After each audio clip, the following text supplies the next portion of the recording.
बेनीवाल के आह्वान पे पहुंचे पूरे राजस्थान के कोने कोने से पधारे तमाम नौजवान भाई और किसान भाइयों को मेरा पार्टी प्रवक्ता होने के नाते आप सभी का क्रांतिकारी इस्तकबाल करता हूं। जिन तीनों काले कानूनों को लेकर पिछले 30 दिन से हिंदुस्तान का किसान दिल्ली दरबार को घेर के बैठा, मैं सबसे पहले हमारे 35 से ज्यादा किसान जो शहादत दे चुके इस किसान आंदोलन में राष्ट्रीय लोकतांत्रिक पार्टी के मंच पे उन तमाम हमारे किसान शहीदों को अश्रुपूरित श्रद्धांजलि अर्पित करता हूं। साथियों, ये काले कानून यूं नहीं लाए गए हैं। जिस दिन कोरोना के पीक काल में हिंदुस्तान की सारी अर्थव्यवस्था को चलाने वाले सारे पिलर बंद थे, पानी की जहाज से लेकर हवा में उड़ने वाली जहाज तक बंद थी,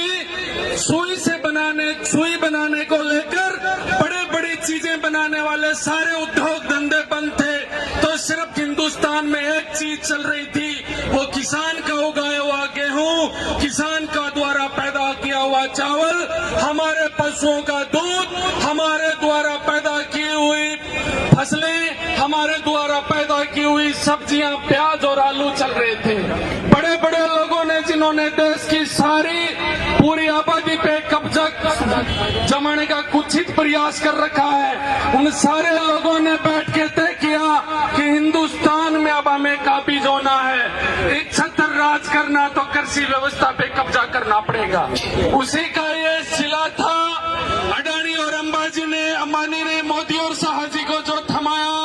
कोरोना के पीक काल में सितंबर में जो तीनों काले कानून ला दिए गए थे। पिछले 6 साल में एक बड़ी ब्रांडिंग हो रही थी कि मोदी और शाह जी की जोड़ी झुकती नहीं, कभी चाहे नोटबंदी के बहाने की बात हो, चाहे जीएसटी की बात हो, चाहे और तमाम कानूनों की बात हो, उसी तरीके से तीनों काले कानून हिंदुस्तान की 95% आबादी पे थोप दिए जाएंगे और वो वैसे ही लागू कर दिए जाएंगे जैसे पहले 6 साल करते आए थे। पर मैं धन्यवाद देता हूं हिंदुस्तान के अन्नदाताओं का,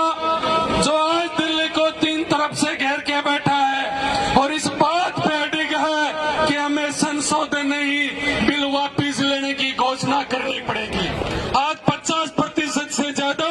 मोदी और शाह जी की जोड़ी संशोधन करने को तैयार है, पर इस बात पे ये भोला किसान अडिग है कि या तो कानून वापिस हो या हम हार के जाएं, और हिंदुस्तान का किसान, हिंदुस्तान के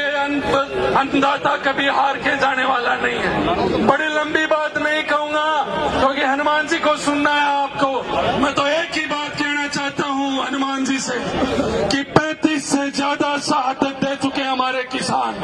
30 दिन से ज्यादा का वक्त हो गया है, अब और किसानों की शहादत नहीं जानी चाहिए। कूच करो दिल्ली के दरबार की तरफ, किसानों का हक दिलाने की लड़ाई करो। 30 दिन से ज्यादा का समय बीत